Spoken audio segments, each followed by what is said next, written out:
புஷ்பலதம்மா ஆரம்பிங்கம்மா. திருச்சிற்றம்பலம். கேக்குதா?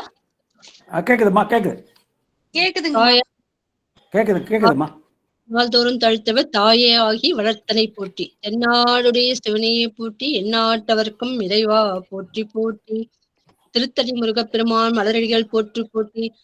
உண்ணாமலை உடனுடைய அண்ணாமலையார் திருவடிகள் போற்றி போற்றி. குருவே சரணம்.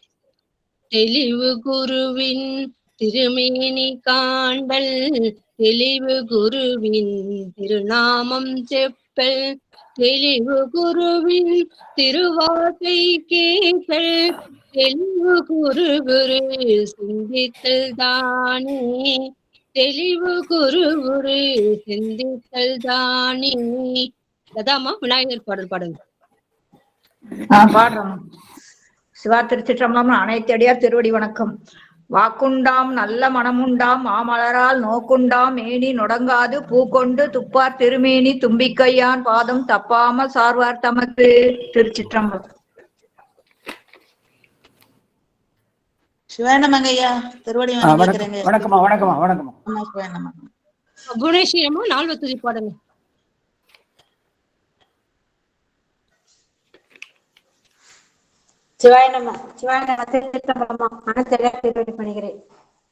திருச்சிற்றம்பலம்.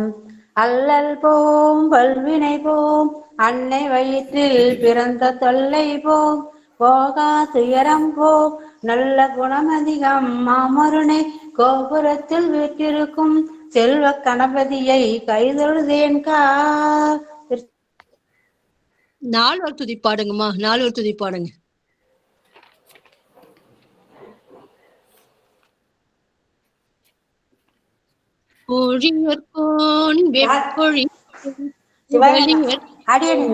பாட சொல்றீங்க? ஆமாம்மா, நீங்க சொன்ன நீங்க விநாயகர் பாட்டு முதல்ல பாடிட்டாங்க. ஆமாம்மா, நால்வர் துதி பாடுங்க. சரி சரிம்மா சரிம்மா சரிம்மா. அடியன் காதுல புழியர்கோன் எப்பொழுத்த புகழியர்கோன் கடல் போற்றி, ஆழிமிசை கல்மிதப்பில் அணைந்த பிரான் அடி போற்றி, வாழி திரு நாவலூர் வந்தொண்டர் பதம் போற்றி, ஊழிமலை திருவாத ஊர திரு சால் போற்றி. திருச்சிற்றம்பலம். ஐயா நீங்க ஆரம்பிக்கலாங்க ஐயா. நல்லது நல்லது. திருச்சிற்றம்பலம். கருவாய் கிடந்துன் கழலே நினையும் கருத்துடையே, உருவாய் தெரிந்துன்றன் நாமம் பயின்றேன் உனதருளால், திருவாய் பொலிய சிவாய நமவென்று நீரணிந்தேன், தருவாய் சிவகதி நீ பாதிரி புலியூர் அரணே. ஈராண்டில் சிவஞானம் பெற்றுயர்ந்த மெய்கண்டார் இணைத்தாள் போற்றி, நாராண்ட பல் அடியார்க்கு அருள் புரிந்த அருள் நந்தி நற்றாள் போற்றி, நீராண்ட கடந்தை நகர் மறையான சம்பந்தர் நிழற்றால் போற்றி, சீராண்ட தில்லை நகர் உமாபதியார் செம்பதம திருத்தாள் போற்றி, கைலாய பரம்பரையில் சிவஞான போத நெறி காட்டும் வெண்ணை பயில் வாய்மை மெய்கண்டான் சந்ததிக்கோர் மெஞ்ஞான பானுவாகி, குயிலாரும் பொழில் திருவாவடுதுறைவாள் குரு நமச்சிவாய தேவன், சைலாதி மரபுடையோர் திருமரபு நீடூழி தழைகமாதோ. திருச்சிற்றம்பலம். தில்லையிலே எழுந்தருளி அருள் பாலித்தோறும் அருள்மிகு சிவகாமி அம்மை உடனுரை அருள்மிகு நடராஜ பெருமான் திருவடிகளை மனம் மெய் மொழிகளால் வணங்கி, சித்தாந்த சாத்திரத்திற்கே ஆணி வேராக ஒரு அஸ்திவாரமாக ஒரு முதுகெலும்பாக திகழும் சிவஞான போதத்தை அருளிய அருள் திரு மெய்கண்ட தேவரின் திருவடிகளை மனம்மை மூழ்க வணங்கி, திருபாவடுதுறை ஆதீன குரு முதல்வர் அருள் திரு நமச்சிவாய மூர்த்திகளின் திருவடிகளை மனம்மை மூழ்க வணங்கி, தற்போது அருளாட்சி செய்து வரும் குருமகா சன்னிதானம் அவர்களின் திருவடிகளை மனம்மை மூழ்க வணங்கி, அடியேன் ஊத்தங்கரை மையத்திலே 3வது தொகுப்பாக சித்தாந்தம் எடுப்பதற்கு அன்புடன் அனுமதி அளித்துக் கொண்டிருக்கும் வணக்கத்திற்குரிய சித்தாந்த இயக்குனர் ஐயா அவர்களின் திருவடிகளை மனம்மை மூழ்க வணங்கி, அதேபோல் அடியேன் ஆரணி மையத்திலே 2வது தொகுப்பாக திருமுறை எடுப்பதற்கு அன்புடன் அனுமதி அளித்துக் கொண்டிருக்கும்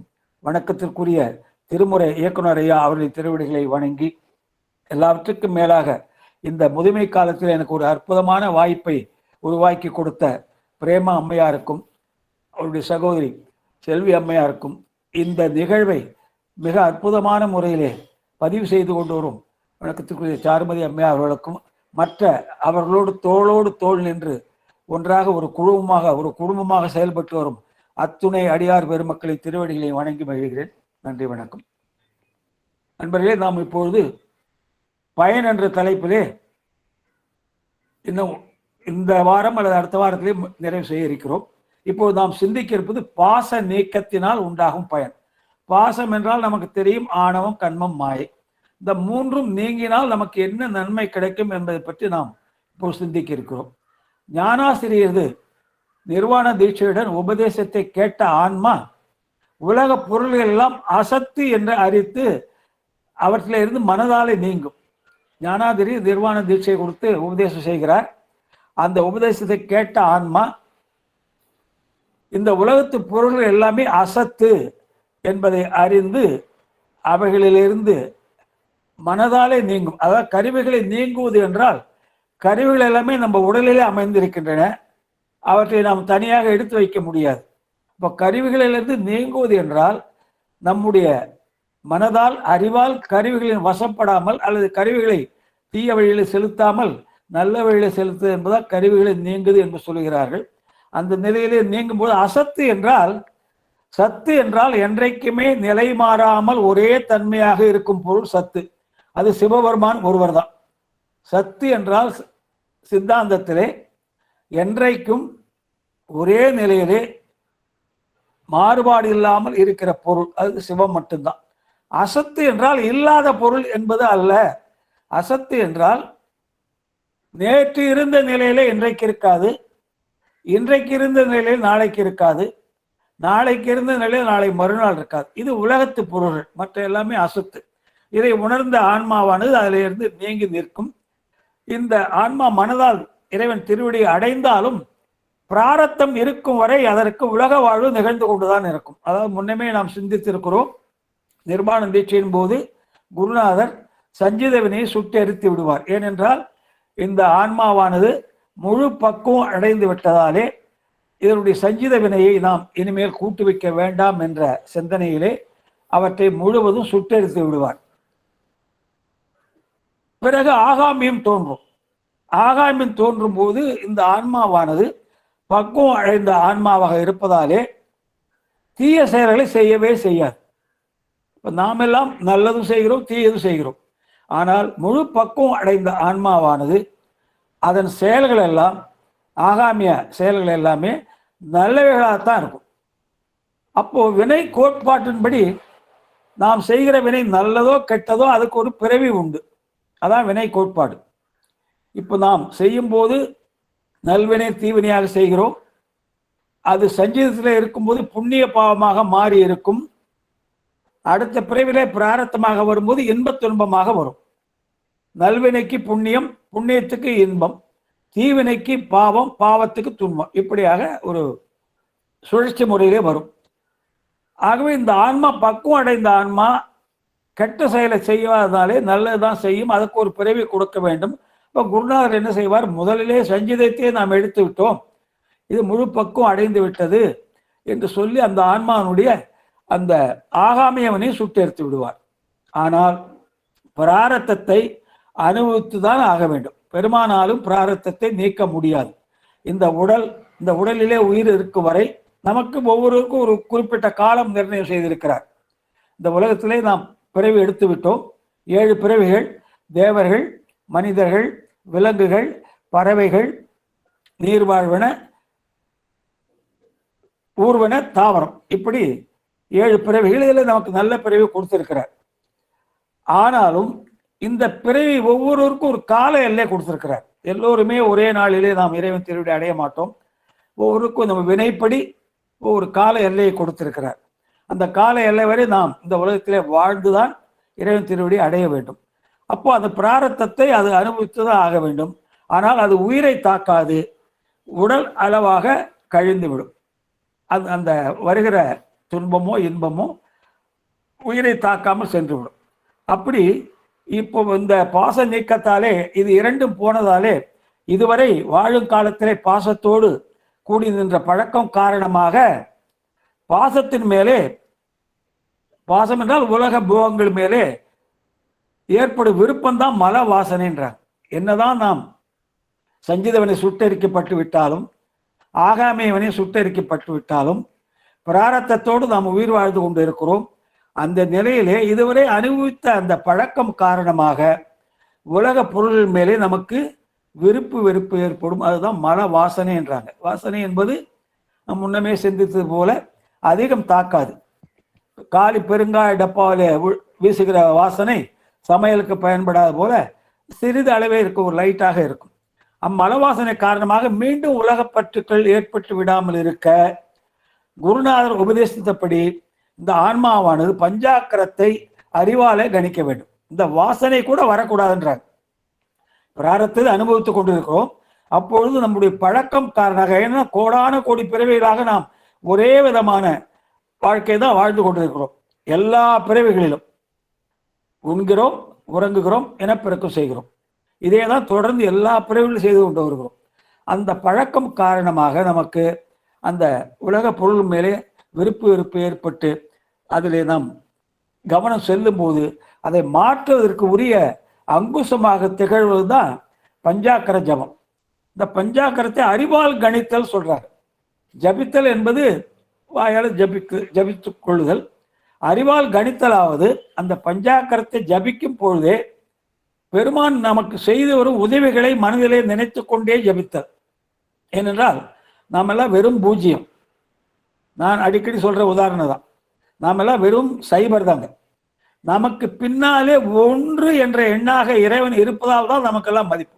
இப்போ ஒரு சைபர் இருக்குங்க, பூஜ்ஜியம் இருக்கு.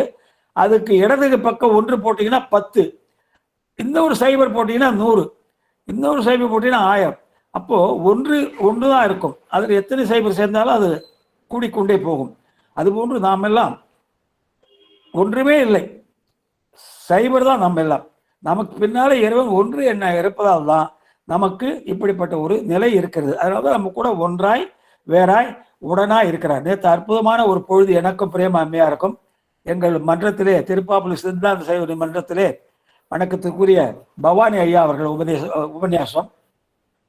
அற்புதமான ஒரு 2 மணி நேரம் சிவப்பொழுதாக போச்சு எங்களுக்கு. அதில் பாருங்க, நம்ம இமைப்பொழுதும் என் நெஞ்சில் நீங்காதான் வாழ்கள் நினைச்சிட்டு இருக்கோம். நம்ம என்ன நினைச்சோம், இது வரைக்கும் அடியன் கூட அப்படிதான் நினைச்சிருந்தேன். இமைக்கிற நேரம் கூட மறக்க மாட்டோம் அப்படிதான் நினைச்சிருந்தோம். கண் இமைக்கிற நேரம் கூட இறைவனை மறக்க மாட்டோம் அப்படின்றது அந்த பொருளை நம்ம சில புத்தகத்துல அப்படிதான் போட்டிருக்கோம். ஆனா பாருங்க, அவர் ஐயா ஒரு அற்புதமான விளக்கத்தை கொடுத்தார். இமைப்பொழுதும் என் நெஞ்சில் நீங்காதான் தாழ்வாழ்கள்னா நமக்கு 3 நிலை இருக்கு. நம்ம முதல்ல எங்க இருக்கோம்? கேவல நிலையில இருக்கும், ஆணவத்தோடு மட்டும் இருக்கும். அப்போது என்னை விட்டு நீங்கள. அதுக்கு அடுத்து சகல நிலைக்கு வருகிறோம். தனு கருண போன போகங்களை கொடுக்குறார். அப்பொழுதும் என்னை விட்டு நீங்காம இருக்கார். அடுத்து இந்த சகல நிலை முடிந்து இறைவன் திருவிடை அடைய போறோம், முக்தி அடைய போறோம். அப்பொழுதும் என்னை விட்டு நீங்களன்னு அதுக்கு ஒரு விளக்கம் கொடுத்தார். அதுல பாருங்க அவருடைய பெருந்தன்மை பாருங்க. அதான் அவர் சொன்னதா யாரும் கேட்க போறது, யாருங்க சொன்னாங்க, ஏதோ உங்களுக்கு எப்படி சொன்னாங்கன்னு யாரும் கேள்வி கேட்க போறதில்லை. ஐயாவுடைய பெருந்தன்மையை பாருங்க. என் குருநாதர் வையாபுரி அதை சொன்னாருங்க. அப்ப பாருங்க, குருவுக்கு எப்படி ஒரு ஐயா வையாபுரி ஐயா இறைவன் திருவிழா அடைஞ்சு விட்டார். அப்படிப்பட்ட ஒரு குருநாதர் எனக்கு அந்த கருத்தை சொல்றார். இவரே பெரிய பண்டிதர். இது யாரும் கேட்க போறது, அவர்கிட்ட போய் எப்படி 3 காலம் இருக்குன்னு சொல்றீங்கன்னு கேட்க போறதில்ல யாருமே. இருந்தாலும் அந்த குருவுக்கு தர மதிப்பு எப்படி தர பாருங்க. இதில் அடியருக்கு ஒரு என்னன்னா, வையாபுரியாவை நான் நேராக பார்த்ததில்லை. ஆனால் வையாபுரி ஐயாவோடு அவரை குருநாதராக போற்றும் அடியார் பெருமக்கள் ரொம்ப ரொம்ப வேண்டப்பட்டவர்கள். ஈரோடு ஐயா வெங்கடாச்சலம் ஐயா, அவரை சார்ந்த அடியார் பெருமக்கள்லாம் ஆண்டுக்கு ஒரு முறை நல்லாத்தூருக்கு வருவாங்க வையாபுரி ஐயாவுடைய குரு பூஜைக்கு. அந்த குரு பூஜையில் நானும் கலந்து கொள்கிற பாக்கியம் எனக்கு கிடைச்சிருக்கு. ஆகவே ஐயா நேற்று அற்புதமான அந்த கருத்து சொன்னார்.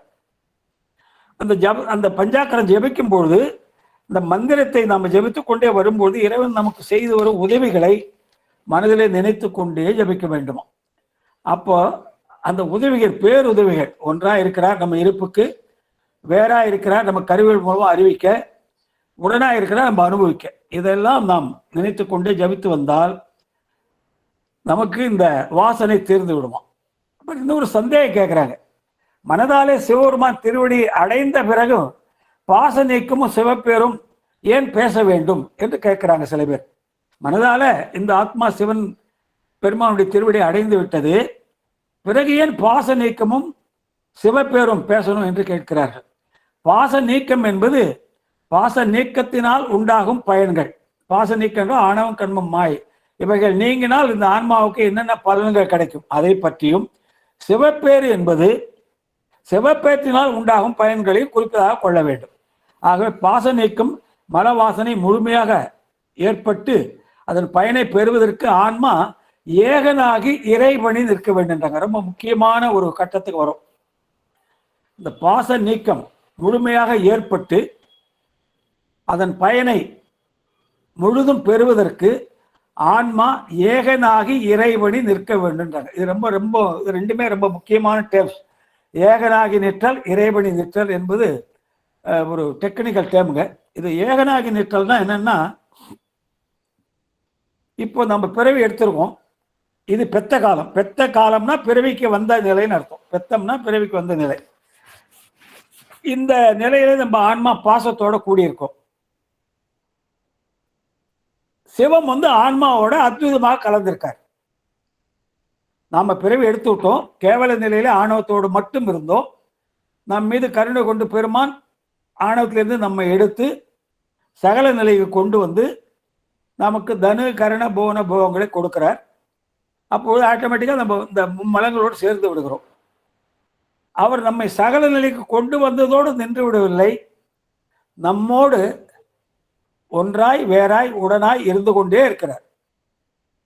அவர் ஒன்றாய் இருப்பதால் தான் நமக்கு இருப்பு இருக்கிறது, எக்ஸிஸ்டன்ஸ். நம்ம இருப்பே அவர் நம்ம கூட இருக்கிறதுனால தான் நமக்கு கிடைக்குது.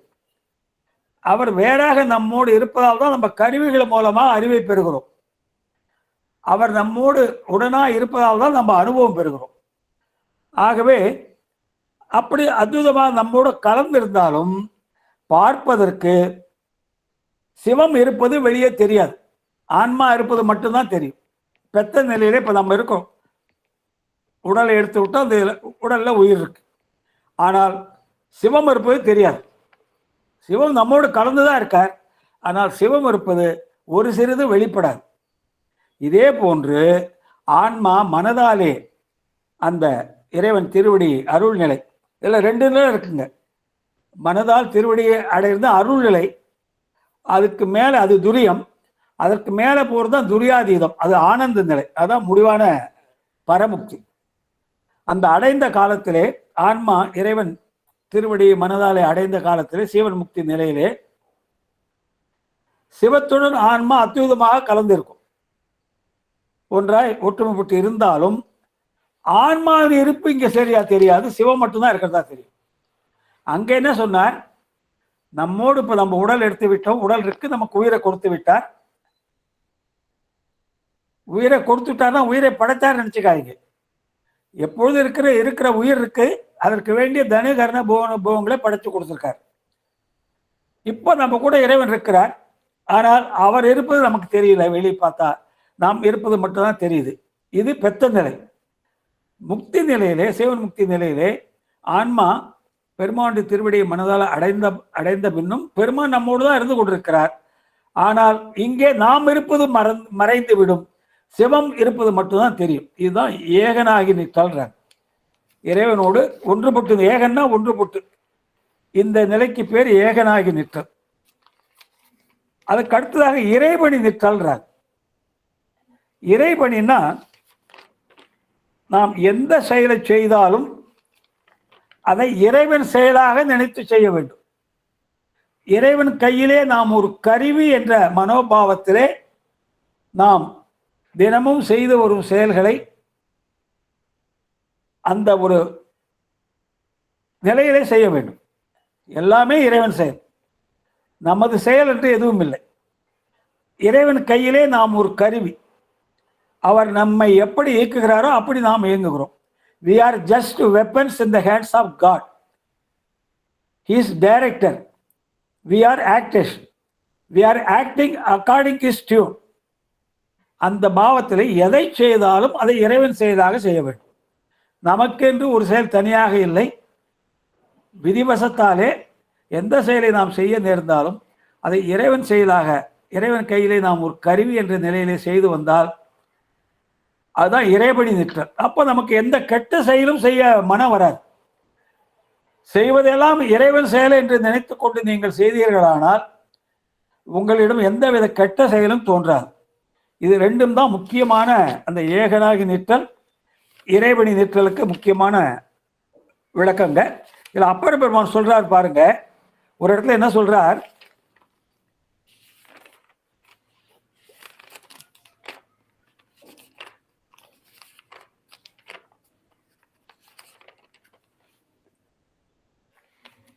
அப்பர் பெருமான் ஒரு பாட்டில் கூறுகிறார். 4ஆம் திருமுறையில 4வது திருவிருத்தத்தில் சிவபெருமான் பிளந்த வாயை உடைய பாம்பினை இடையிலே இறுக்கமாக கச்சியாக கட்டியவன். பிளந்த வாயை உடைய பாம்பை கச்சு போல கட்டியிருக்க இடையிலே ஒளி வீசும் தேய்ந்த இளம்பிரியை சடையின் மேல் வைத்தவர். அவர் தேவர்களின் தலைவர். மூப்பும் இளமையும் இல்லாது என்றும் ஒரே நிலையாக இருப்பவர். பெருமானுக்கு மூப்பும் இல்லை இளமையும் இல்லை என்று ஒரே நிலையாக இருப்பவர். நில உலகம் தேவர் உலகம் மற்ற உலகங்களும் ஆனவர். அவர் தான் எல்லாத்தையும் ஆனவர். அப்படிப்பட்ட பெருமையுடைய சிவபெருமான் திருவடி நிழலிலே அல்லவோ நான் என்னுடைய ஆரியர் நிலைத்து நிற்கிறார். அப்படிப்பட்ட பெருமானுடைய திருவடி நிழலிலே அல்லவோ என்னுடைய ஆரியர் நிலைத்து நிற்கிறார். அந்த பாடலை பாருங்களா, தேவாரம். பேழ்வாய் அரவின் அறைக்கு அமர்ந்து ஏறி பிறங்கு இலங்கு தேய்வாய் இளம்பிறை செஞ்சடை மேல் வைத்த தேவர் பிரான் மூவான் இளகான் முழு உலகோடு மண்ணு விண்ணும் மற்றும் ஆவான் அடிநிழல் கீழது அன்றோ எந்தன் ஆருயிரே. பெருமானுடைய திருவடி நிழலே தான் என்னுடைய ஆயுர் தங்கியிருக்கின்றார். அந்த நிலை நமக்கு வர வேண்டும். திருவடி நிழல் ஏங்க சொல்றாங்க?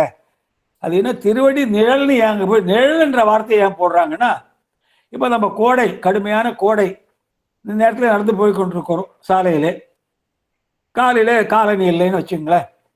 அப்போ அருகில் சாலை ஓரத்தே ஒரு பெரிய மரம், ஏதோ ஒரு மரம் இருக்குது, நல்ல நிழல் தர மரம் இருக்குது. இப்போ நம்ம என்ன பண்ணுறோம், அந்த வெப்பம் தாங்காமல் உடனே கோடை வெப்பத்தை போக்கிக் கொள்வதற்காக அந்த மர நிழலை தேடி போகிறோம். அங்கே போனால் இந்த வெப்பம், அந்த துன்பம் நமக்கு குறைஞ்சிவிடும்.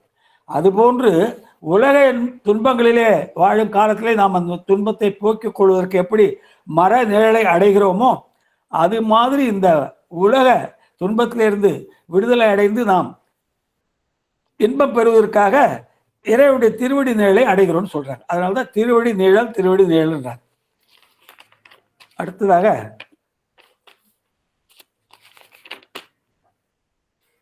சிவப்பேற்றினால் உண்டாகும் பயன். ஆன்மாவானது அறிவுடைய பொருள். அறிவுடைய பொருள்னா நம்ம பேரறிவுன்னு வச்சுக்கூடாது, சிற்றறிவு தான். நமக்கு எப்பொழுதுமே சிற்றறிவு தான். அறிவித்தால் என்று எந்த ஒரு பொருளையும் அறியாது.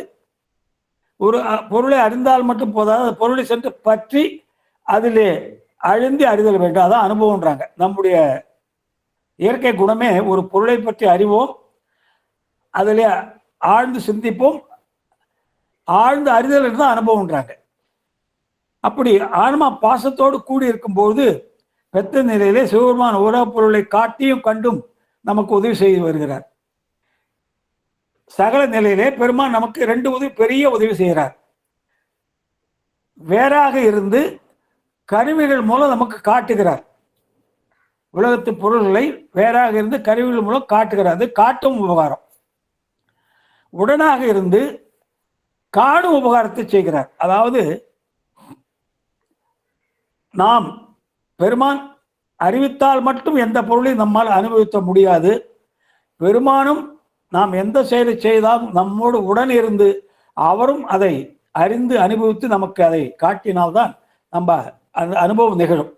அதான் காணும் உபகாரம்ன்றாங்க. காட்டும் உபகாரத்தை விட காணும் உபகாரம் சிறந்ததுன்றாங்க. அதுக்கு எளிமையான உதாரணம் என்ன சொல்றேன்னா, கண்ணுக்கு பார்க்கிற சக்தி உண்டு, நல்ல நம்மளுக்கு பார்வை தெரியுது, கண்ணாடியில நல்லா பார்க்கிறோம். ஆனாலும் கண் பார்வை நல்லா தெரியுது என்று சொன்னால் நீங்கள் இரவிலே பாத்ரூம் போனீங்கன்னா லைட்டை போடா போகணும். அதனால் முடியாது, யாராலும் அப்படி போக முடியாது. ஏனென்றால் நமது கண் நன்றாக பார்த்தாலும் நாம் பார்வை நிகழ வேண்டும் என்றால் நமக்கு இன்னொரு ஒளி துணை செய்ய வேண்டும். அது சூரிய ஒளியாக இருக்கலாம் அல்லது விளக்கு ஒளியாக இருக்கலாம். அப்படி துணை செய்தால்தான் கண்ணால பார்க்க முடியும். அந்த ஒளி துணை செய்தால் மட்டும் போதாது, நம்மால் ஒரு ஒரு பொருளை தேடுகிறோம். ஒரு சிறிய அறையிலே நம்ம ஒரு பொருளை மறந்து வைத்து விட்டோம். அந்த அறையில ஒரு சிறு வெளிச்சம்தான் இருக்குது. அந்த வெளிச்சத்திலே நாம் தேடி வந்த பொருள் அங்கே கிடைக்க மாட்டுது, நம் கண்ணுக்கு தென்படவில்லை. அப்போ நம்ம அந்த பொருள் இல்லை என்று நினைத்து விடுகிறோம். ஆனால் இன்னும் கொஞ்சம் பவரான லைட் அந்த ரூம்ல நம்ம போட்டு பார்த்தா அந்த பொருள் இருப்பது தெரியும். அப்போ என்ன தாத்பரியம் என்றால், கண் பார்ப்பதற்கு சூரிய ஒளியோ விளக்கு ஒளியோ வேண்டும். அப்படியே சூரிய ஒளியோ விளக்கு ஒளியோ இருந்தாலும் கண்ணால் பொருள்களை பார்த்து விட முடியாது. நாம் எந்த பொருளை பார்க்க வேண்டும் என்று நினைக்கிறோமோ அந்த பொருள் மீதும் அந்த சூரிய ஒளியோ விளக்கு ஒளியோ பட்டால்தான் நம்மால் அந்த பொருளை பார்க்க முடியும். கண் பார்க்கும் திறன் இருக்கு, அது பார்ப்பதற்கு உதவி செய்வது கண் ஒளி, விளக்கு ஒளி அல்லது சூரிய ஒளி. இது ரெண்டும் இருந்தால் மட்டும் பத்தாது, நம்மால் தேடப்படும் பொருள் மீதும் அந்த விளக்கு ஒளியோ சூரிய ஒளியோ பட்டால்தான் அந்த பொருளை நம்ம பார்த்து எடுக்க முடியும். அதுதான் உயிர் கண்ணை செலுத்துகிறது, உயிரை இறைவன் செலுத்துகிறான். அதனால்தான் நம்ம நடந்து செல்கிறோம் சாலையிலே, எதிரே நமக்கு தெரிஞ்ச நண்பர் ஒருத்தர் வரார், நம்ம கண்கள் திறந்தா இருக்க, அவரை பார்த்து தான் போகிறோம். ஆனால் அவர் நமக்கு வணக்கம் வைக்கிறார், நம்ம அதை கவனிக்காத நம்ம போகிறோம். ஏனென்றால் உயிர் அப்போது கண்ணை அவர் மேலே செலுத்தலை, வேற ஏதோ கவனத்தில் உயிர் கண்ணை செலுத்தி இருக்குன்னு அர்த்தம். ஆகவே எப்பொழுதுமே கண் ஒரு பொருளை தானாக பார்க்காது. கண் பார்ப்பதற்கு நமக்கு உதவி செய்து, ஆனால் அது சடம். அதற்கு இந்த உயிருக்கு தெரிந்தவர் வருகிறார், அவரை பார்க்க வேண்டும் என்று கண் தானாக அவரை பார்க்காது. இந்த உயிரானது உடலில் உள்ள கண்ணை அவர் மேல செலுத்த வேண்டும். நமக்கு தெரிந்தவர் வருகிறார் பார் என்று இந்த கண்ணை செலுத்தினால்தான் கண் அந்த உருவத்தை பார்க்கும், இல்லாவிட்டால் பார்க்காது. இதுதான் காணும் உபகாரம். காட்டும் உபகாரத்தை விட காணும் உபகாரம் ரொம்ப சிறந்ததுன்றாங்க. ஏனென்றால் காணும் உபகாரம் இல்லை என்றால், பெருமான் நம்மோடு இல்லை என்றால் நமக்கு எந்த வித அனுபவம் நிகழாவிட்டால், பெருமான் நம்மோடு உடனாய் இல்லாவிட்டால் நம்ம எதையுமே அனுபவிக்க முடியாது. அவர் நம்மோடு இருந்தால்தான் நாம் எதையுமே அனுபவிக்க முடியும். இப்போ நான் பேசுகிறேன், சொற்பொழிவு செய்கிறேன் என்றால் என்னோடு பெருமானும் இருந்து என்னை செலுத்திக் கொண்டிருக்கிறார். இப்போ இங்கே குறிப்பு வைத்திருக்கிறேன், ஆனால் குறிப்பில் ஒரு வார்த்தை இருக்கும், நான் இங்கே பார்த்து சொல்லும்போது வேற ஒரு வார்த்தை வரும். அப்போ என்ன அர்த்தம்? நான் அதை பார்த்து அப்படியே படிச்சுன்னு இல்லை, பார்த்து படித்தா அப்படியே பார்த்து படித்தா உங்களுக்கு தெரியும் என்ன பார்த்தே படிச்சுட்டு இருக்காரு சொல்லுவீங்க. ஆனால் குறிப்பை நான் எதற்கு வைத்திருக்கிறேன், அந்த குறிப்பிலே உள்ள வார்த்தை, அந்த நோட்டிலே உள்ள வார்த்தை என் வாயிலே வரல, வேற ஏதோ வருது. அப்போ அந்த குறிப்பை பார்த்த அளவிலே எனக்கு உள்ளே இருந்து பெருமானை உணர்த்தி விடுகிறார், ஒரு வார்த்தையை கொடுக்குறார் அவர். அதனால்தான் திருவிசைப்பால் என்ன சொல்றார், தொண்டனேன் விளம்புமா விளம்பே, தொண்டனேன் பணியுமா பணியே, தொண்டனேன் கருதுமா கருது, தொண்டனேன் உரைக்குமா உரையே, தொண்டனேன் நணுகுமா நணுகே, தொண்டனேன் இசையுமா இசையே, தொண்டனேன் நுகருமா நுகரே, தொண்டனேன் தொடருமா தொடரே, தொண்டனேன் விரும்புமா விரும்பே, தொண்டனேன் நினையுமா நினையன்னு அங்கே திருவிசைப்பால சொல்றார். எப்போ நம்மோடு பெருமான் நம்ம என்ன செய்யறோமோ அவரு கூட நினைக்க வேண்டாம், அதை செய்தால்தான் நம்ம அனுபவம் நிகழும். காரைக்கால மேயர் என்ன சொல்றாங்க, அறிவானும் தானே அறிவிப்பான் தானே. ரொம்ப எளிமையா சொல்லிட்டாங்க ஒரே வரியில அம்மையார். காரைக்கால் அம்மையார், அம்மையாருடைய திருவடியிலே மாதம் ஒரு நாள் அங்கே உட்கார்ந்து அங்கே சொற்பொழி செய்கிற பாக்கியம் எனக்கு கொடுத்துருக்காரு பெருமான். அம்மையாருடைய சன்னதிக்கு நேராக தான் அந்த எனக்கு ஆசனம் போட்டிருப்பாங்க காரைக்காலில்.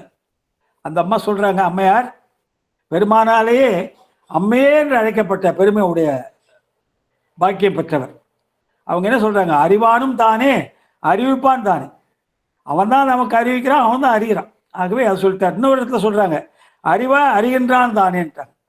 அப்போ பெருமான் தான் நம்ம கூட இருந்து எல்லாம் செய்கிறார்ட்டா. அப்பர் பெருமான் என்ன சொல்கிறார், காண்பார் யார் கண்ணுதலாய் காட்டாக்காலே, அவர் காட்டினாதான் நீங்கள் பார்க்க முடியும், இல்லாட்டா நீங்கள் பார்க்க முடியாது. ஆக சிவபெருமான உதவி இல்லாமல் உயிருக்கு அனுபவம் நிகழாது என்பதை நம்ம இதெல்லாம் பார்த்து தெரிந்து கொள்ள வேண்டும். பெருமான் நம்மோடு ஒன்றாக இருப்பதால் தான் நமக்கு இருப்பே இருக்குது. அவர் நம்மோடு இல்லை என்றால் நம்ம இருக்க முடியாது. வேறா இருப்பதால் தான் நமக்கு கருவிகள் மூலமா அறிவிக்க செய்கிறார், அறிவு விளக்கம் செய்கிறார். உடனா இருப்பதால் தான் நமக்கு அனுபவமே நிகழ்கிறது. ஆகவே இது மூன்றும் உயிருடன் கலந்து நின்று அனுபவித்தால் தான் நம்ம அவர் செலுத்தினால்தான் நம்மால செயல்பட முடியும், அனுபவம் நிகழும். அப்புறம் முக்தி வகைகளை பார்க்க போகிறோம்.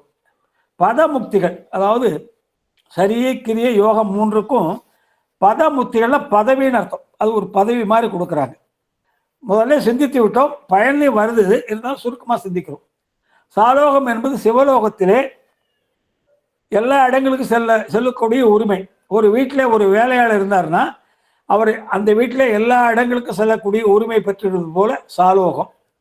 சாமீபம் என்பது சிவலோகத்தில் சிவனுக்கு அருகிலே இருக்கக்கூடிய உரிமை. ஒரு வீட்டில் முதலாளி இருப்பார், அந்த முதலாளி மகன் அவருக்கு ரொம்ப நெருக்கமாக இருப்பார், அப்படிப்பட்ட உரிமை.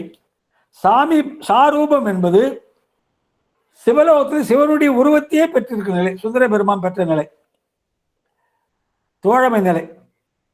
சாலோகத்துக்கு நம்ம உதாரணம் சொல்லக்கொள்ள அப்பர் பெருமான சொல்லுவாங்க, தாசமார்க்கம், தொண்டு நெறி.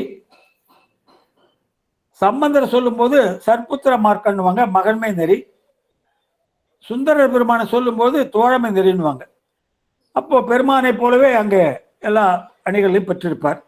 ஒரு வீட்டின் தலைவருடைய நண்பர் அவருக்கு இணையா பழகுவார், அவருக்கு நண்பராக இருப்பார். ஆனால் வீட்டிலே உள்ள நபர்களை விட இவர் ரொம்ப முக்கியத்துவம் பெற்றவராக இருப்பார், ஏன்னா அவ்வளவு நெருக்கமான நண்பராக இருப்பார். அப்படிப்பட்ட நிலை. பரமுக்தி என்பது சாயுட்சம்ன்றாங்க.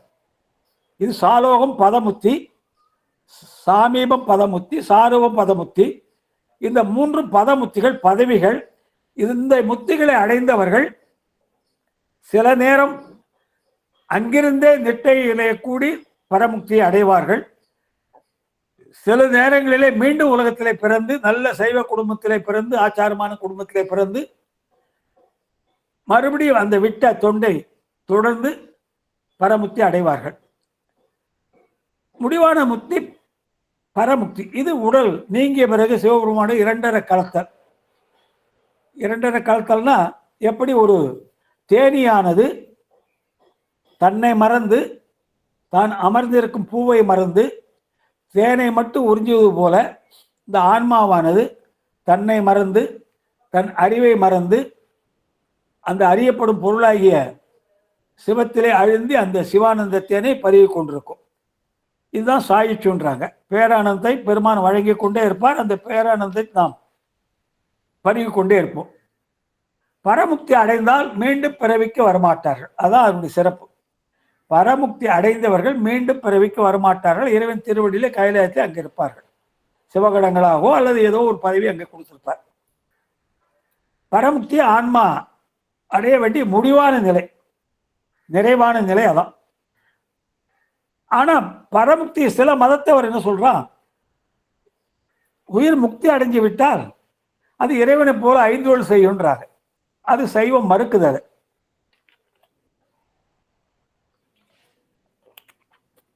ஏனென்றால் உயிரானது இறைவன் திருவடி அடைந்து விட்டாலும் முக்தி அடைந்து விட்டாலும் அதற்கு ஐந்தோள் செயல் ஆற்றல் கிடையவே கிடையாது, உள்ளதே சிறக்கும். ஐந்தோள் என்பது இறைவனுடைய தனிப்பட்ட ஒரு உரிமை. அவரை சொல்லுமா சொல்லுமா. ஐயா, அந்த சாமீபம் சாரூபம் சாலோபம் சொன்னீங்கல்ல, அதுவும் பதமுக்தியாங்க ஐயா? சாலோகம் சாமீபம் சாரூபம் பதமுக்தி. பதமுக்திங்களா? பதமுக்தி. அப்படின்னா பதவிகள் வேறு. திருப்பி பிறப்பு உண்டுங்களாங்க ஐயா அப்போனா? திரும்ப சிலருக்கு அதாவது பக்குவம் முழுமையா அடைஞ்சிட்டா அங்கிருந்தே மேல போயிடுவாங்க பரமுத்திக்கு. ஒருவேளை பக்குவம் கொஞ்சம் குறையுதுன்னு வச்சுங்க, மீண்டும் ஒரு நல்ல குடும்பத்தை பிறக்க வைப்பாராம். சைவ குடும்பத்திலே நம்ம போல ஆச்சாரமான குடும்பத்தை பிறக்க வைத்து குருநாதர் தேவை இருக்காதான். அந்த மாதிரி பிறக்கிறவங்களுக்கு மறுபடியும் குருநாதர் உபதேசம் தேவை இருக்காதான். அதுல இருந்து சொந்த முயற்சியாலே அடுத்த பிறவி எடுத்து பரமுக்தி அடைஞ்சிடுவாங்க. சிலர் நேராக. சரிம்மா. ஆகவே ஐந்தொழில் என்பது பெருமானுக்கு உள்ள தனி உரிமை. அதை முக்தி அடைஞ்ச உயிரால செய்ய முடியாது. அப்படி உயிர் ஐந்தொழில் செய்யும் என்றால் அப்போ ஐந்தொழில் செய்யறதுக்கு எத்தனையோ கடவுள் வந்துருமே. எத்தனையோ கோடான கோடி உயிர் பிறவி இருக்கு. எல்லா உயிர்களும் முக்தி அடைஞ்சா ஐந்தொழில் செய்யணும். அப்போ இறைவன் ஒரு கோடி இறைவன் ஆயிடுமே உலகத்துல. அப்போ நடக்க வாய்ப்பில்லை. ஆகவே அந்த ஐந்தொழில் என்பது இறைவனுக்கு உள்ள தனி பிரிராகட்டிவ், அவருடைய தனி உரிமை அது. ஏனென்றால் உயிருக்கு எப்பொழுதுமே ஐந்தொழில் செய்கிற ஆற்றல் இல்லை, உள்ளதே சிறக்கும். அந்த எண்குணங்களை பெறுன்றாங்க.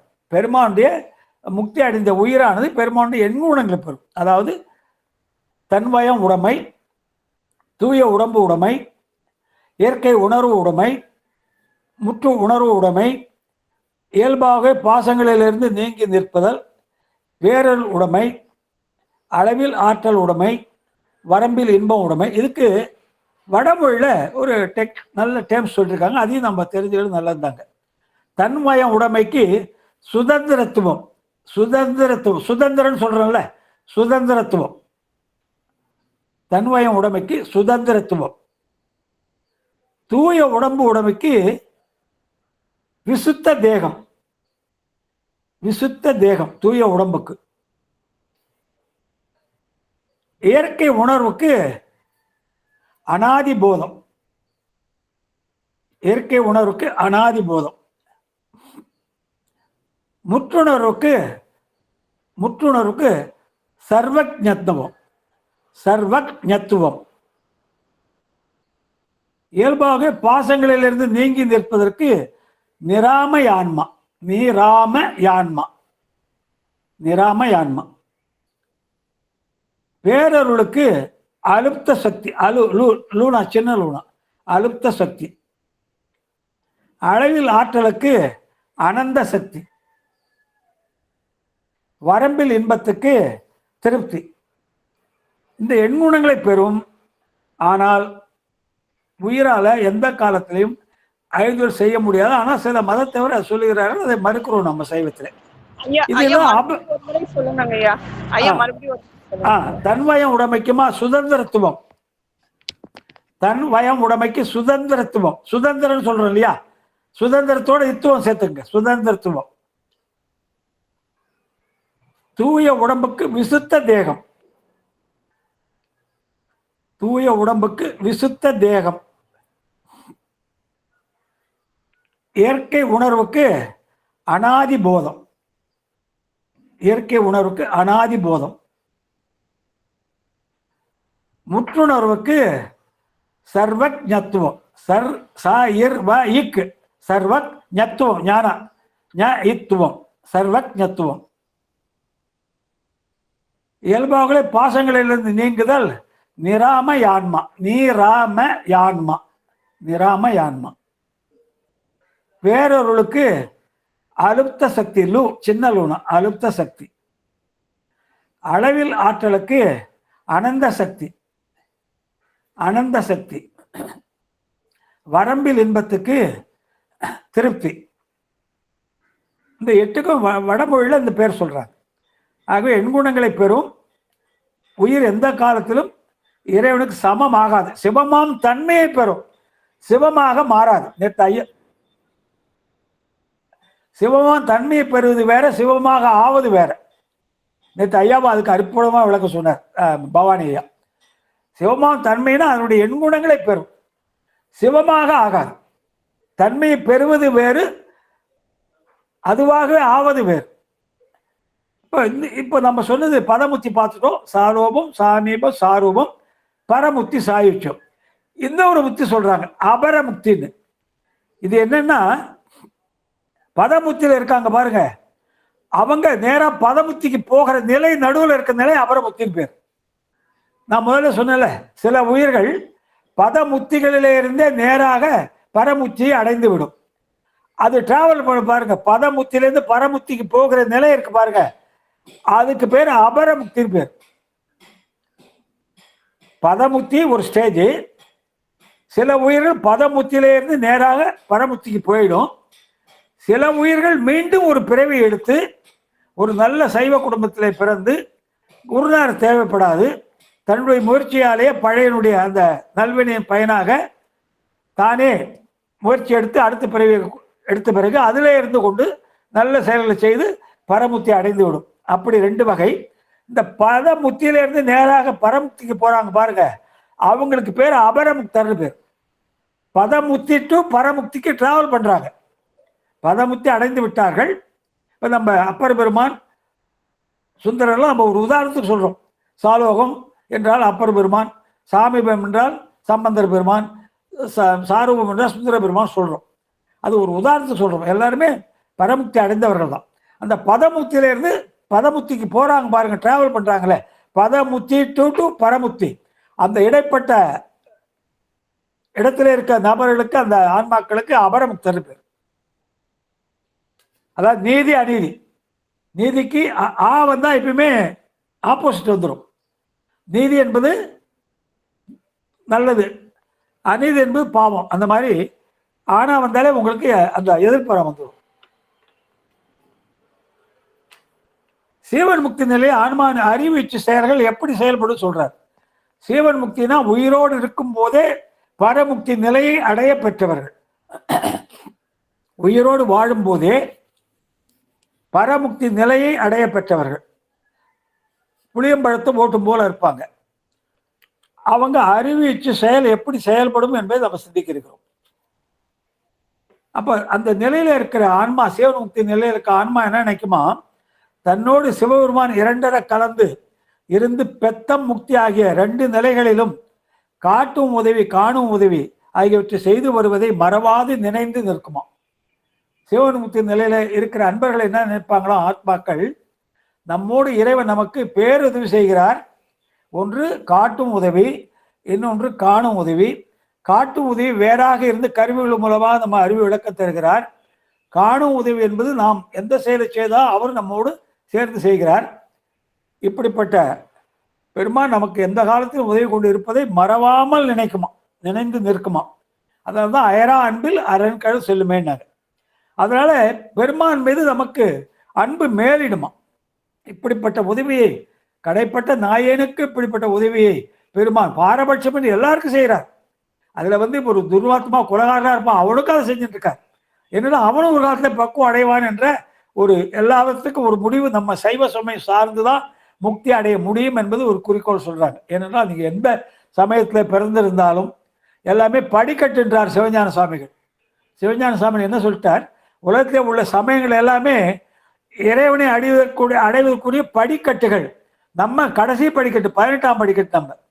நம்ம தான் கிட்டத்தில் இருக்கும். கீழே இருக்க மதங்கள் எல்லாம் ஒவ்வொரு படியாக கடந்து நம்ம படி வழியாக தான் இறைவன்கிட்ட போக முடியும். ஆகவே சிவஞான முனிவர் அப்படி சொல்றார். ஆகவே இந்த நினைப்பு வர வர பெருமான் மேல் நமக்கு அன்பு மேலிடும். அவன் ஒருவிடமே சென்று வற்றாத அன்பை செலுத்திக் கொண்டிருக்குமா. அப்போ சிவானந்தத்தை அனுபவிக்கின்றார். இப்போ ஆன்மா அறிவிச்ச செயல் ஆகிய அனைத்து சிவபெருமான் ஒருவனை பற்றி நிற்கும் போது தன்னை மறந்து இருக்கும் நிலைய சிவன் முக்தி. எல்லாம் மூணு, அறிவு இச்சை. நமக்கும் அறிவு இச்சை செயல் உண்டு, இறைவனுக்கும் அறிவு இச்சை செயல் உண்டு. ஏனென்றால் இந்த மூன்றும் ஒன்றாக சேர்ந்தால்தான் எந்த செயலும் நடக்கும். இன்னொரு முக்கியமான விஷயம், நம்ம ஒரு நன்றி சொல்ல மறந்துட்டேன். ஏனென்றால் என்னுடைய முறை நாளைக்கு தான் பேசணும். எனக்கு நாளைக்கு எங்கள் கோயிலில், அந்த சித்தர் கோயிலில் பூஜை ஹோமம்லாம் இருக்கிறதுனால 11 ஆகிடும். அம்மா பிரேமாகிட்ட சொல்லியிருந்தாங்க. அவங்க அன்பு கூர்ந்து அதை மாற்றி கொடுத்தாங்க. ஏன்னா ஒவ்வொருத்தரும் பேசும்போது அவங்க தயாராக இருப்பாங்க. நிகழ்ச்சியை திடீர்னு மாற்றுறதுன்னா அவங்களுக்கு ஒரு அசௌகரியம் ஏற்படும். இருந்தாலும் பிரேமா அம்மையார் என்னுடைய வேண்டுகோளை ஏற்று நாளைக்கு பேச இருந்த என்ன இன்றைக்கு பேச வைத்திருக்கிறார்கள். அந்த அளவில் அவருக்கு என்னுடைய நன்றியை தெரிவித்துக் கொள்கிறேன். இன்னொரு நன்றி, இன்றைக்கு பேச வேண்டிய பேராசிரியர் அடியேன் பொருட்டு நாளைக்கு பேசுவதாக ஒத்துக்கொண்டாரே அவருக்கு ஒரு பெரிய நன்றியை தெரிவித்துக் கொள்கிறேன். ஏனென்றால் டைம் டேபிள் போட்டு நம்ம வேலை செய்கிறோம், இந்த நேரத்துக்கு இன்னென்ன கிழமை, அதில் தவறாமல் போயிட்டு இருக்கோம். அன்னைக்கு நம்ம எல்லாம் ரெடியாக இருப்போம். திடீரென்று ஒரு மாற்றம் வரும்போது அது பலருக்கு அசௌகரியங்களை உண்டாக்கும். அதையெல்லாம் பொறுத்து கொண்டு அடியனுக்கு உதவி செய்து இன்றைக்கு பேச வாய்ப்பளித்த பிரேம அம்மையாருக்கும், இன்றைக்கு பேசுகிற பேராசிரியர் நாளைக்கு அடியன் பொருட்டு பேசுவதாக ஒத்துக்கொண்ட பேராசிரியர் பெருமகனாருக்கும் அடியன் நன்றியை மீண்டும் தெரிவித்துக் கொள்கிறேன். அப்போ சீவன் முக்தர் இந்த மலங்களிலிருந்து நீங்கி விடுவாங்களாம். என்றால் அறிவு, இச்சை, செயல் மூன்றும் இருந்தால்தான் ஒரு செயல் நடக்கும். அதாவது முதல்ல விருப்பம் வேண்டும், ஒரு செயல் செய்வதற்குரிய விருப்பம் வேண்டும். சரிங்க, விருப்பம் இருந்தது, அந்த செயலை செய்வதற்குரிய ஞானம் வேண்டும். இரண்டாவது, விருப்பம் இருக்குது, அதுக்குரிய ஞானம் இருக்கு, ஆனால் உடம்பிலே சக்தி வேண்டும். இப்போ 1 மணி நேரம் 1.5 மணி நேரம் பேசணும், எனக்கு விருப்பம் இருக்கு, இன்றைக்கு பேச வேண்டும் என்று விருப்பம் இருக்கு, ஞானமும் ஏதோ ஓரளவு ஒரு லைட்டாக சித்தாந்தம் தெரியும். ஆனால் உடம்பு நான் பேச ஆரம்பிச்சது எருமையிட்ட நான் மட்டும் உட்காந்துருந்தா என்ன நினைப்பீங்க? அப்போ மூன்றும் ஒத்துழைத்தால் தான் ஒரு செயல் நடக்கும். எந்த ஒரு செயலும் எனக்கு விருப்பம் இருந்தால்தான் அதில் என்னால் ஈடுபட முடியும். அப்படி ஈடுபட்டாலும் அதற்குரிய ஞானம் என்னிடம் இருந்தால்தான் அந்த செயலை என்னால் செய்ய முடியும். இரண்டும் இருந்தால் மட்டும் பத்தாது, எனக்கு அந்த செயலை செய்வதற்குரிய சக்தி உடம்புல இருக்கணும். அதனால்தான் பெருமான் மாயையில, இப்போ மாயை லிங்க் பண்ணி பாருங்க, வித்யா தத்துவம் மாயையில என்ன இருக்கணும் சொல்லியிருக்கேன் உங்களுக்கு. வித்யா தத்துவ மாயையிலே நம்முடைய ஆன்மாவின் இச்சா ஞான கிரியா சக்திகள் 3 மெஷ்ஷா இருக்கு. வித்யா தத்துவம் முதல் தத்துவம் மாயை, அதை லிங்க் பண்ணி பாருங்க, அப்போ புரியும் உங்களுக்கு. அந்த வித்யா தத்துவம் மாயையில முதல் தத்துவத்திலே நம்முடைய ஆன்மாவினுடைய இச்சா ஞான கிரியைகள் கலந்து இருக்கு, பிரிக்க முடியல, தனித்தனியாக பிரிக்க முடியல. அது தனியாக பிரிஞ்சாதான் நம்ம செயல்பட முடியும். அதைத்தான் இறைவன் என்ன பண்றார், முதல்ல இச்சையை எழுப்பல, முதல்ல ஞானத்தை எழுப்பல, மாயில இருந்து கலை மூலமா நம்ம கிரியா சக்தி எழுப்புறார். இச்சை ஞானம் கிரியை 3 இருக்கு. இச்சை இருந்தால் தான் செயலை நடக்கும், அதுக்குரிய ஞானம் வேண்டும், அப்புறம் தான் கிரியை வருது. ஆனால் இது 3ல முக்கியம் எது? கிரியை தான்.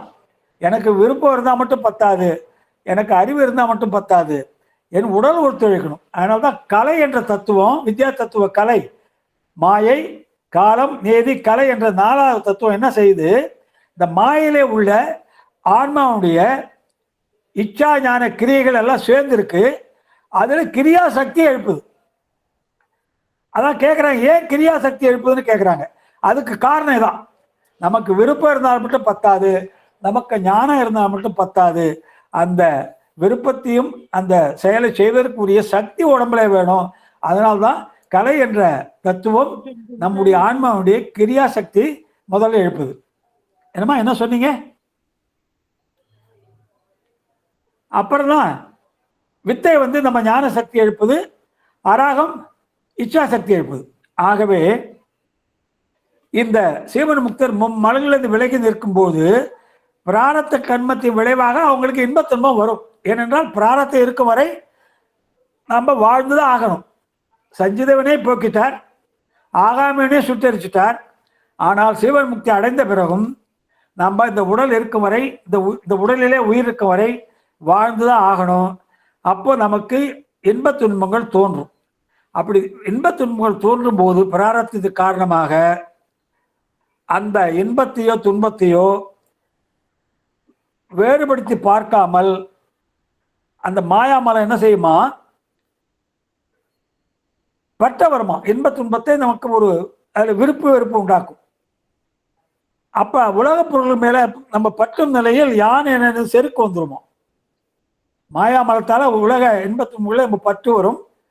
அதை அடைய வேண்டும் என்பதனால யான் எனது எண்ணம் ஆணவம் வந்துடும். பிறகு கண்மம் செஞ்சு ஆரம்பிச்சிருவோம். ஆணவ மலை செருக்காலே நம்ம விருப்பு வெறுப்பு தோன்றி அதன் மூலமா கண்மம் நிகழும். ஆகவே சிவன் முக்தர் மலங்களை நீக்கணுமா, அப்போதான் அவங்களுக்கு அந்த முடிவான பரமுக்தி அடைய முடியும். இந்த 3 மலங்களையுமே அவங்க நீக்க வேண்டும். அதுல மாயாமலத்தை எப்படி நீக்கிறாங்கன்னா,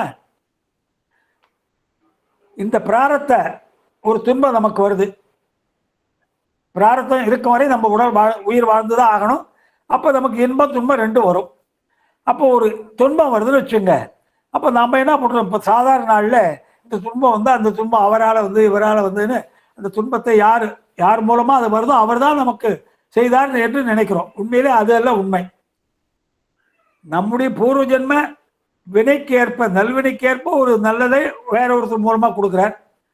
நம்ம செய்த தீவினைக்கேற்ப ஒரு தீமையை வேற ஒருத்தர் மூலமாக கொடுக்குறார். அப்போது இந்த பக்குவப்பட்ட சிவன் முக்தர் என்ன பண்ணுவாங்க, நமக்கு ஒரு இன்பமோ துன்பமோ வரும்போது இவை இரண்டுமே தாமாக வருவதல்ல, நம்முடைய முன்வினைக்கேற்ப சிவபெருமான் இவற்றை கூட்டு வைக்கிறார். ஆகவே இவை வேறு யாரும் காரணம் அல்ல, நாம் தான் நம்முடைய இன்பத்துக்கும் துன்பத்துக்கும் காரணம். தீதும் நன்றும் பிறதர வாரா அந்த நிலையிலே அந்த பிரசாத புத்தியோடு அதை அணுகும்போது அந்த மலம் கழிந்து விடுமா, இந்த கண்ம மலம் கழிந்து விடும். ஏனென்றால் வருவதை அப்படியே ஏற்றுக்கொள்கிறோம், எது வந்தாலும் அதை அப்படியே ஏற்றுக்கொள்கிறோம் ஈஸ்வர பிரசாதமாக. ஆனால் இப்போ நம்ம என்ன பண்ணுறோம், ஒரு நல்லதை வந்தால் இறைவனை நம்ம கிரெடிட் எடுத்துக்கிறோம். ஒரு நல்ல செயலை ஒரு நம்ம மெடிக்கல் காலேஜ் சீட்டு பார்க்குறோம், அது பார்க்குறோம், அது நமக்கு சித்தியாகிவிட்டால் உடனே என்ன சொல்கிறோம், நான் அந்த மந்திரி பார்த்தேன், எம்எல்ஏ பார்த்தேன், பையனுக்கு மெடிக்கல் சீட்டு வாங்கிட்டோம் அப்படின்றோம். ஆனால் கிடைக்கலன்னா இந்த கடவுள் கண்ணு இல்லைன்றோம். உண்மையிலே அதுவும் இல்லை, அந்த சீட்டு கிடைக்கிறதும் கிடைக்காதும் பிறரால் நமக்கு வர்றதில்லை, கடவுளால் வர்றதில்லை. நம்முடைய பிராரத்தம் நமக்கு முன்வினைப்படி எப்படி இருக்கோ அதுதான் நடந்து வருது. ஆகவே அப்படி நினைச்சா, பிரசாத புத்தியாக நினைச்சா கண்ம மலம் கழிந்து விடும். அப்போ அந்த விருப்பு வெறுப்பு தோன்றாமல் இருக்கும்பொழுது அந்த ஆகாமியம் தோன்றாது. விருப்பு வெறுப்பு இருந்தால் தான் ஆகாமியம் தோன்றும். ஒரு பொருளிலே நமக்கு விருப்பம் இருந்தால் ஒரு தீய செயல் செய்து அந்த பொருளை அடைய நினைப்போம். ஒரு பொருள் மேல் வெறுப்பு இருந்தால் ஒரு தீய செயல் செய்து அதை விளக்க நினைப்போம். இப்போ விருப்பு வெறுப்பு ரெண்டும் போயிடுதுன்னா நமக்கு அந்த கண்மம் தானாகவே கழிஞ்சு விடும். அதே மாதிரி மற்ற மூன்றுமே, இந்த மாயாமலமும் எல்லாமே ஆணவம் போயிடும், மாயாமலமும் கழிவிடும். ஆகவே சீவன் முக்தர் இந்த மூன்று மலங்களையுமே களைந்து விடுவார்களாம். பிரசாத புத்தியால கண்ம மலம் கழிந்து விடும், கண்ம மலத்தை கழித்து விடுவார்கள்.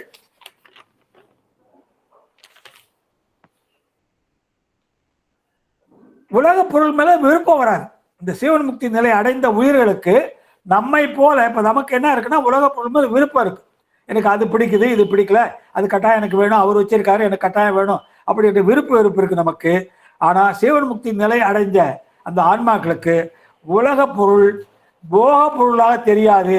ஆகவே அது மேல விருப்பு வெறுப்பு வராது. அப்போ மாயாமலமும் கழிவிடும். கண்மமலம் பிரசாத புத்தியால் வருவதை அப்படியே அனுபவிச்சுட்டா கழிவிடும். மாயாமலம் எப்படி கழியுன்னா, உலகத்து பொருள் மேலே விருப்பு வெறுப்பு எதுவுமே வராது. அது வேண்டும் இது வேண்டும் என்ற எண்ணமே இருக்காது. அப்போ மாயாமலம் போயிடும். இப்போ ரெண்டும் போனாலே ஆணவம் தானா போயிடும். ஏனென்றால் ஒரு பொருளை பார்த்து விரும்புகிறோம், அதை அடைய நினைச்சு ஒரு சில செயலை செய்கிறோம் ஆணவத்தால. இப்போ இது ரெண்டுமே போன பிறகு ஆணவமும் தானாக கழிஞ்சிடும். ஆகவே இந்த மும்மலங்களையும் சீவன் முக்தர்கள் களைந்து விடுவார்கள். கண்ம மலத்தை களைந்து விடுவார்கள், நீக்கி விடுவார்கள். மாயாமலத்தை நீக்கி விடுவார்கள், ஆணவத்தை நீக்கிக் கொள்வார்கள். அதான் திருக்குறள் என்ன சொல்றார், அந்த வாசனை அளவு இருக்கும் போதே நீக்கிக் கொள்ளணுமா. இப்போ உலகத்து பொருள் நமக்கு வாசனை அளவா இன்பத்தை ஒரு அட்ராக்ஷன் கொடுத்துன்னு வச்சுங்க, அந்த நிலையிலே அதை நீக்கிக் கொள்ள முயல வேண்டுமா. அதை நீக்கிக் கொள்ளாமல் வளர விட்டீங்கன்னா பழையபடி அந்த விசேஷ சூழலை மாற்றிக்கொள்ளுவோம். அதனால தான் திருக்குறள் என்ன சொல்றார், இளைதாக முள்மரம் கொள்க கலையுணர் கை கொள்ளும் காழ்த்த அடுத்து. ஒரு முள் செடி இருந்ததுன்னா சின்ன செடியா இருக்கும்போது அது பிடிக்கி போட்டுரும். வீட்டில் ஒரு முள் செடி வளர்ந்து வருது, ஏதோ ஒரு செடி வளர்ந்து வருதுன்னு வச்சுங்க, அது சின்ன செடியாக இருக்கும்போது கையால் பிடிக்க போட்டிங்கன்னா முள்ளுகள் குத்தாது உங்களுக்கு. ஆனால் சரி இப்போ சின்ன செடி தானே என்ன ஆக போகுது, இந்த கொஞ்ச நாள் வளர்ந்து போகிற பிடிக்கலான்னு நினச்சிங்கன்னா அது ஒரு மரமாகிடுதுன்னா நீங்கள் அதை பிடிக்க போனீங்கன்னா உங்கள் கை குத்திடும், முள்ளால் கை குத்தப்படும். ஆகவே முள்மரம் சின்னதாக இருந்தாலும் உடனே அதை பிடிக்க போட்டுரும். அது மாதிரி வாசனை அளவு நமக்கு தோன்றும் பொழுதே இந்த விருப்பங்களை எல்லாம் சீவன் முக்தர்கள் மூன்று மலங்களில் களைந்து விடுவார்கள். ஆணவம் கண்மம் மாயெல்லாம் போயிடும். அப்புறம் சொல்றார் திருக்குறளை சொல்றார், வினை பகை என்று இரண்டின் எச்சம் நினையுங்கால் தீயச்சம் போல தெருமா. அதாவது வினையோ பகையோ ரெண்டையும் நீங்க மீதி வச்சீங்கன்னா நீங்க ஒரு தீய மீதி வைக்கிற மாதிரியும். ஒரு வினையோ பகையோ நீங்க மீதி வச்சுக்கினா, அழிக்காம வச்சுக்கினா, அது எதுக்கு சமமா? வீட்டில் ஒரு அடுப்பு பற்ற வைக்கிறீங்க, தீ அணைக்காம வந்துடுறீங்க. அப்போ கவனக்குறைவால பக்கத்தில் ஒரு பொருள் இருந்து அதை தீப்பற்றுக்குது. அது மாதிரி வினை பகை என்றிரண்டு எச்சம், எச்சம்னா மீதி, வினையோ பகையோ அதில் மீதி நீங்க வச்சீங்கன்னா அது நினைச்சு பார்த்தீங்கன்னா என்னவா? நினையுங்கால் தீயச்சம் போல திரும்ப தீய மீதி வச்சா என்ன ஆபத்து வருமோ அந்த ஆபத்து வந்துருமா. ஆகவே இளதாக இருக்கும்போதே நம்ம அந்த வாசனையில் இருக்கும்போதே எல்லாத்தையும் கலந்துடுவாங்க. சீவன் முக்தர் டெஃபினேஷன் கொடுக்குறாரு. சீவன் முக்தர்னா யாருன்னு டெஃபினேஷன் கொடுக்குறாரு. ஏமா இப்போ இன்னும் சொன்னா ஒரு அரை மணி நேரத்துக்கு மேல சொல்லாமா, நிறுத்திக்கலாமாம்மா? அரை மணி நேரம் ஆகுமாங்க ஐயா? ஒரு 15 நிமிஷத்துல முடிக்க முடியாதா? பாக்குறேன், முடிங்க பாக்குறேன். பெருமான் உள்ள எப்படி அவர் செய்தி அனுப்புறாரு தெரியல, பாக்குறேன். இல்லன்னா சீவன் கூட வச்சுக்கலாம். பேசுங்கம்மா. இல்லன்னா அடுத்த வாரம் கூட வச்சுக்கலாம்பா. அடுத்த வாரம் சரிம்மா, கூட சரி வச்சுக்கலாங்கய்யா. சரிம்மா. ஏன்னா 11 ஆயிடுது. ஆமா. சரி. சீவன் முக்தி மட்டும் முடிச்சிருவா இல்ல அதோட நிறுத்திக்குவா? இல்ல அது சொல்லுங்க, அது சொல்லுங்க. சீவன் முக்தர டெஃபினிஷன் கொடுக்குறார். சீவன்னா ஜீவர்கள், உயிரோடு இருப்பவர்கள். முக்தரெல்லாம் அந்த முக்தி நிலையை அடைந்தவர்கள். அதாவது பரமுக்தி என்பது உயிர் நீங்கிய பிறகு வருது. பரமுக்தி என்பது உயிர் நீங்கிய பிறகு வர்றது. சீவன் முக்தி என்பது உயிரோடு வாழும் காலத்திலே பற்றற்று இருப்பது. புளியம்பழம் ஓடு மாதிரி இருக்குது. அவங்க எப்படி இருப்பாங்களாம்? உலக விஷயங்களே பற்றே இருக்காது அவங்களுக்கு. சீவன் முக்தர் அடைந்த நிலையை அடைந்தவர்கள் உலக பொருளை எள்ளளவும் பற்று வைக்க மாட்டார்களாம். பதியை போல ஐந்தொழில் செய்ய நினைக்க மாட்டாங்க. பசுவை போல தீவினைகள் செய்ய மாட்டாங்க. இறைவனை போல ஐந்தொழில் செய்யணும்னு ஆசைப்பட மாட்டாங்க. அந்த ஆற்றல் நமக்கு இல்லை, அது நினைக்கவும் மாட்டாங்க. மற்ற உயிர்களை போல தீவினை செய்ய மாட்டாங்க. இறைவனை பேரன்பு செலுத்துவது ஒன்றே கடமை என்று இருப்பாங்களாம். அவங்க குறிக்கோள் எல்லாமே உலக மக்களுக்கு நன்மை செய்யறது, இறைவனை பேரன்பு செலுத்துறது. அதை தவிர வேற ஒன்றுமே நினைக்க மாட்டாங்களா. தாழ் தலை என்றாங்க. தாடலைன்னா தாழ் பிளஸ் தலை, தாடலை. இறைவன் தாள் நம்ம தலை மேல் இருக்கிறதா பாவிக்கிறது. இறைவனுடைய திருவடி நம்ம தலை மேல் இருக்கிறதா. தாழ் பிளஸ் தலை, தாடலை. அது மாதிரி இரண்டு சொற்களும் ஒன்றாவது போல சிவத்துடு ஆன்மா ஒன்று சேரும் நிலையே முக்தி நிலை. இது பிரிக்க முடியாத பேரின்ப கலப்பு. முக்தி நிலையில சிவமும் ஆன்மாவும் வேறாக இல்லாமல் இருப்பதாலே அவை ஒரு பொருளும் அல்ல, இரு பொருளும் அல்ல. அதாவது ரெண்டு கலந்து இருக்கு, ஆனால் அது ஒண்ணுன்னு சொல்ல முடியாது, ரெண்டு தான் அத்வைதன்றாங்க. பேதமுள்ள இரண்டு பொருள்கள் நம்மோடு கலந்து ஒன்றாக இருப்பதும் அத்வைகம்.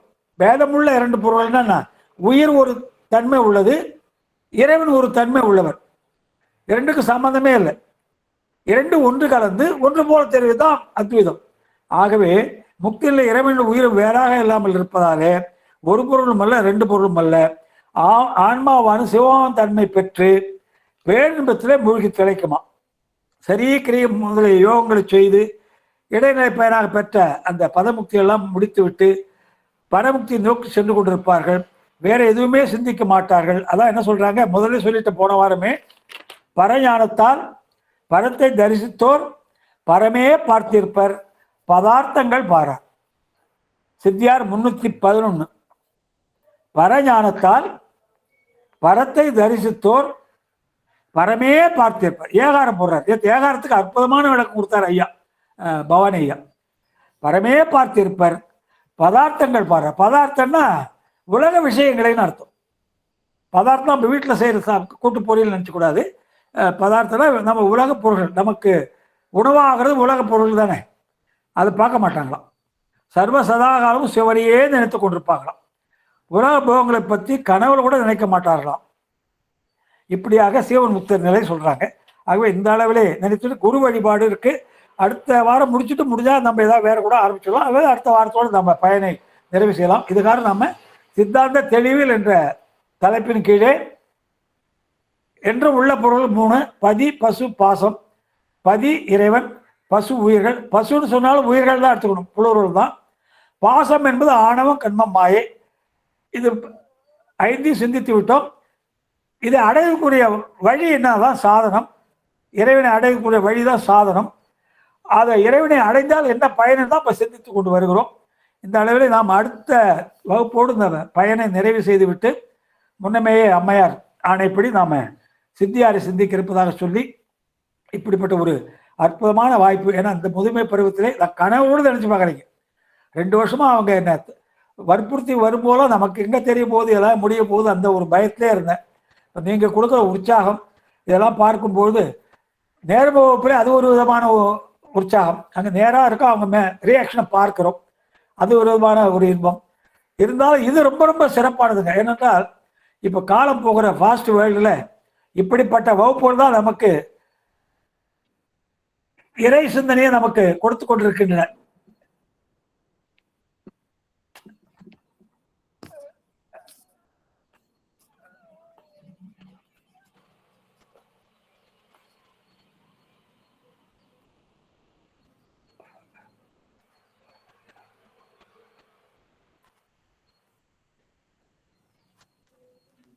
ஐயா முடிச்சிட்டீங்களாங்க ஐயா? வரமா இந்த போன் ஆஃப் பண்ணா அது வந்துனே இருக்கு, என்ன பண்றது தெரியல. சரி முடிச்சிடலாம்.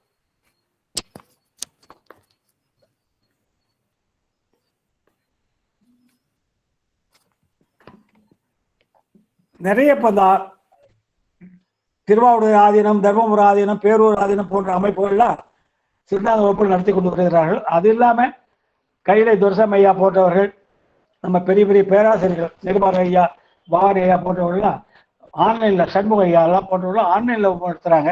இது இந்த ஆன்லைன் வகுப்பு ரொம்ப ஒரு சிறப்பான நிலையை அடைந்து கொண்டிருக்குது. ஏனென்றால் யாருக்கும் எந்த ஒரு தொந்தரவும் இல்லை, அவங்கவுங்க வீட்டு வேலையை பார்த்து கொண்டே இருக்கலாம், எவ்வித உடல் சிரமமும் இல்லை.